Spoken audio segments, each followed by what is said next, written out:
ঘূর্ণিঝড় রেমালের তাণ্ডবে ব্যাপক ক্ষয়ক্ষতি হয়েছে পিরোজপুরের ৭ উপজেলায়। বৃষ্টি ও জোয়ারের পানিতে তলিয়ে গেছে বাড়িঘর, রাস্তাঘাট ও ফসলি জমি। ভোগান্তিতে জেলার ৫৩টি ইউনিয়নের ৬৫ গ্রামের মানুষ।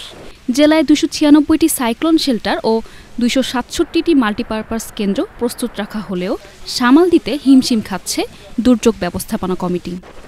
ঘূর্ণিঝড়ের প্রভাবে জেলার নদ নদীগুলোতে পানির উচ্চতা বেড়েছে অন্তত ৫ থেকে ৬ ফুট। জলোচ্ছ্বাসের কারণে বন্ধ রয়েছে বাজারঘাট, শিক্ষা প্রতিষ্ঠান। জলোচ্ছ্বাস আর ঝড়ের তাণ্ডবে আহত হয়েছেন অন্তত ২৭ জন, তবে কোনো প্রাণহানির খবর পাওয়া যায়নি।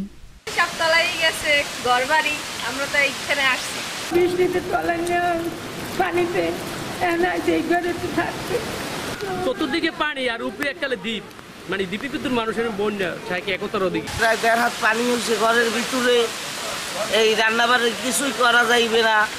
এবার দেখা গেছে আমের যাইয়া রাস্তাঘাট সব তলান্য, দোকানপাট বন্ধ 90%। এত মানুষ সব বিপদে পড়ছে।